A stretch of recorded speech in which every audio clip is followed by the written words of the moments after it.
গিন্নি, নদীতে মাছ ধরা মনে হয় আর হবে না। গ্রীষ্মের যে গরম পড়েছে, প্রচণ্ড রোদে আশেপাশের সব নদী দিন দিন শুকিয়ে যাচ্ছে। তাহলে সংসার কিভাবে চলবে? ঘরে এমনিতেই কোনো চাল ডাল নেই। হ্যাঁ গো, তুমি না বাজারে গিয়েছিলে, তা কি আনলে? তেমন কিছু আনতে পারিনি। আবুলের দোকানে তো আগের বাকি টাকাই দেওয়া হয়নি। আজকে মাছও তেমন ধরতে পারিনি। যা মাছ পেয়েছি বিক্রি করে যে কটা টাকা পেলাম তাই দিয়ে কিছু চাল ডাল আনলাম। আবুল বলে দিয়েছে তার টাকা যেন তাড়াতাড়ি দিয়ে দেই। তুমি কিছু চিন্তা করো না, দেখো কিছু একটা ব্যবস্থা হয়ে যাবে। তুমি এভাবে হতাশ হও না। হ্যাঁ গিন্নি, তোমার কথা শুনলে আমার সব চিন্তা দূর হয়ে যায়। তুমি না থাকলে আমার যে কি হতো গিন্নি। হয়েছে, আর বলতে হবে না। এবার দাও দেখি বাজারগুলো, দেখি কি রান্না করতে পারি। তুমি বরং হাত মুখ ধুয়ে নাও।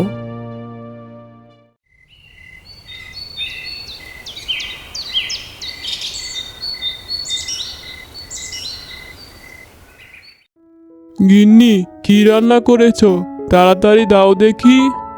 মা, আমার খুব খিদে পেয়েছে। পেটের ভিতর ইঁদুরগুলো যেন দৌড়াচ্ছে। তাড়াতাড়ি খেতে দাও। গিন্নি দাও না, আমার মেয়েটার আর খিদে সহ্য হচ্ছে না। তাড়াতাড়ি দাও। দুজনে মিলে কি শুরু করেছো? খাবার এনেছি দেওয়ার জন্যই তো। দাঁড়াও, দিচ্ছি। মা, আজকে এইসব কি রান্না করেছো? আর এইসব খেতে ইচ্ছে করছে না। আমার না চিংড়ি মাছ খেতে খুব ইচ্ছে করছে। এইসব খাবো না। আজকে খেয়ে নে, জ্বালাতন করিস না। না মা, আমি খাবো না। তোমার হাতের চিংড়ি মাছের মাথা দিয়ে লাউয়ের তরকারি আমার খুব ভালো লাগে। এই গরমে লাউয়ের সাথে চিংড়ি মাছের মাথা দিয়ে কত যে ভালো লাগবে খেতে। কতদিন হলো খাই না, খুব ইচ্ছে করছে। লতা মা শুন, আজকে খেয়ে নে। কালকে আমি তোর জন্য মাছ ধরে আনবো।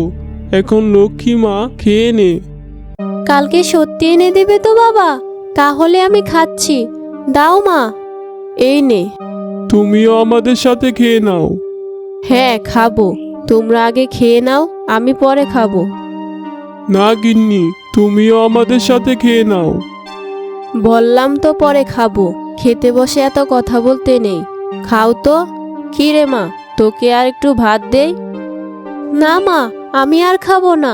আমার পেট ভরে গেছে। তাহলে গিয়ে ভালো করে হাত মুখ ধুয়ে নে।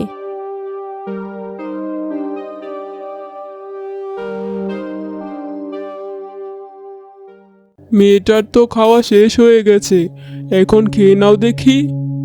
আহ, তুমি তখন থেকে শুধু আমাকে খাওয়ার কথাই বলছো। আমি তো বলেছি পরে খেয়ে নেব। ভাতের হাঁড়িখানা দেখি তো গিন্নি। ও মা, হাঁড়ি দিয়ে তুমি কি করবে শুনি? আহা, দাও না হাঁড়িখানা। রফিক হাঁড়িতে দেখতে পায় হাঁড়িতে কোনো ভাত নেই। এরপর গিন্নি, হাঁড়িতে যে ভাত নেই, কি খাবে তুমি? ও নিয়ে তুমি ভেবো না, আমি কিছু একটা খেয়ে নেব। তুমি খেয়ে নাও দেখি। তুমি না খেয়ে থাকবে আর আমি পাষাণের মতো খেয়ে নেব? এ হয়? আমি কোনোদিন তোমার কোনো শখ পূরণ করতে পারিনি, আর এখন তো দুমুঠো ভাতও তোমায় খেতে দিতে পারি না। কি বলছো এসব? তোমার মতো এমন একটা মানুষকে আমার জীবনে পেয়েছি। আমার মতো সুখী কে আছে বলো? এর থেকে বেশি কিছু লাগবে না। এই যে আমাদের এত অভাব, তাও তুমি সৎ পথে দুবেলার খাবার জুগাচ্ছ। এতেই অনেক, আর কিছু লাগবে না। তোমার মতো করে আমাকে আর কেউ বুঝে না গিন্নি। বড় ভাগ্য করে তোমাকে পেয়েছি। অনেক হয়েছে, এবার খেয়ে নাও। ভাত ঠান্ডা হয়ে যাচ্ছে। না গিন্নি, আমি একা খাবো না। এসো দুজনে মিলে ভাগ করে খাই, না হলে আমি খাবো না বলে দিচ্ছি। তোমার সাথে কথাই পারি না। এরপর দুজনে মিলে খেয়ে নেয়। পরদিন সকালবেলা গিন্নি, ও গিন্নি। আজকে যাবে নদীতে মাছ ধরতে? তুমি না বললে খরানে সব নদী শুকিয়ে যাচ্ছে, তা মাছ কোথায় পাবে শুনি? আমি বলি কি, তুমি বরং এই কাজটা ছেড়ে দাও। না গিন্নি, মেয়েটা আজকে মাছ না পেলে খাবে না বলেছে। নদীতে গিয়ে দেখি কিছু চিংড়ি মাছ পাই কিনা, পরে অন্য কিছু ভাবা যাবে। আচ্ছা যাও, আমি বরং যে কটা চাল বাঁচিয়ে রেখেছিলাম তা রান্না করে রাখি। আচ্ছা, আমি এখন আসি, দেরি হয়ে যাচ্ছে।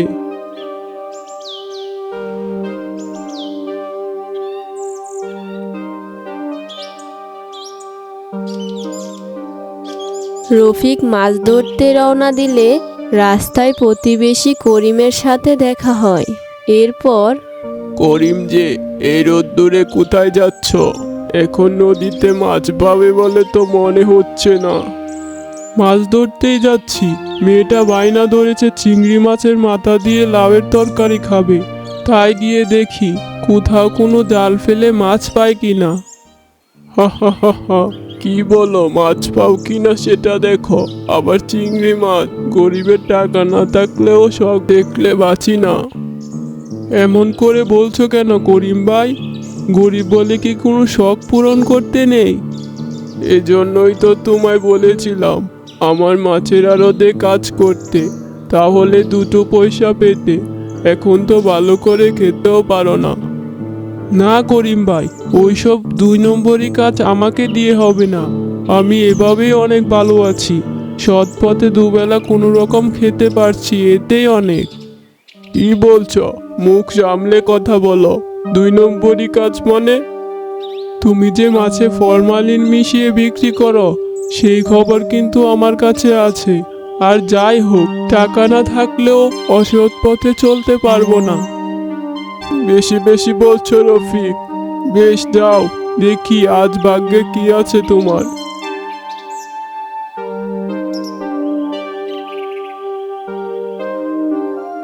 প্রচণ্ড রোদে চারদিকে নদীর পানি প্রায় শুকিয়ে গেছে।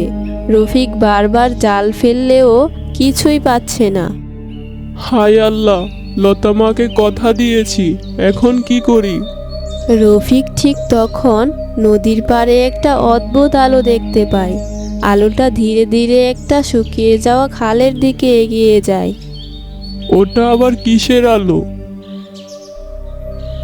রফিক কৌতূহল নিয়ে আলোটার পিছনে পিছনে যায়।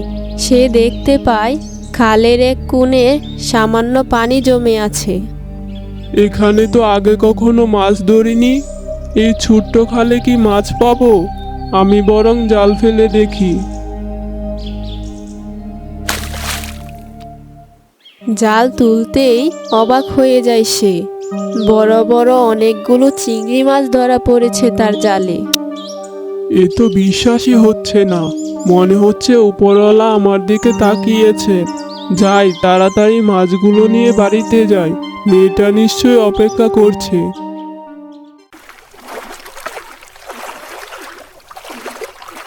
বাবা, বাবা এসেছে। এই দেখ মা, তোর জন্য কি এনেছি। চিংড়ি মাছ? সত্যি বাবা? হ্যাঁ মা। তুমি পৃথিবীর সেরা বাবা। আজকে পেট ভরে ভাত খাবো। চিংড়ি মাছের মাথা দিয়ে লাউয়ের তরকারি, আহা, বেশ হবে।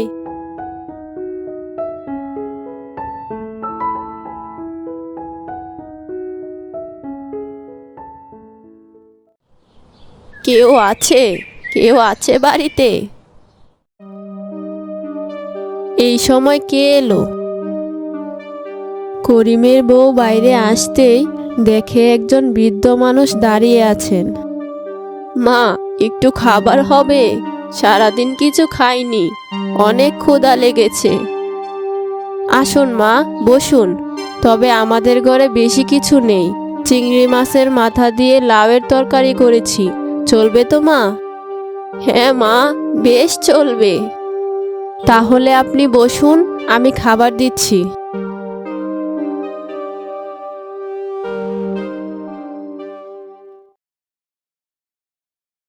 কিছু মনে করবেন না মা, গরিবের ঘরে আপনাকে তৃপ্তি করে খাওয়াতে পারলাম না। তোমাদের ঘরে এত অভাব, তাও আমাকে খাওয়ালে? ক্ষুধার কষ্ট আমরা জানি মা। আপনার যখন ইচ্ছে হবে আমাদের ঘরে চলে আসবেন। উপরওয়ালা ঠিকই কিছু একটা ব্যবস্থা করে দিবেন। তোমাদের মন অনেক বড়, উপরওয়ালা তোমাদের সুখী করুন। আজকে আমাকে যেতে হবে, তোমরা সবাই ভালো থেকো।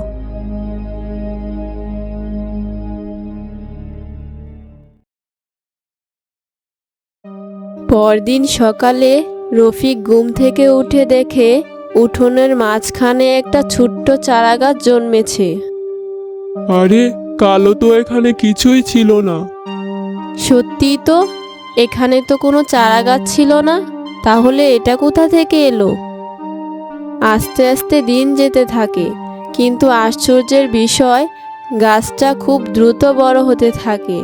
মাত্র কয়েক সপ্তাহে বিশাল লাউ গাছ হয়ে যায়। সেই গাছে এত লাউ ধরে যে খেয়ে শেষ করা যায় না। এরপর রফিক বাজারে লাউ বিক্রি করতে শুরু করে। এক সময় পুরো গ্রামে তার লাউয়ের সুনাম ছড়িয়ে পড়ে। রফিকের সংসারে আর আগের মতো অভাব নেই।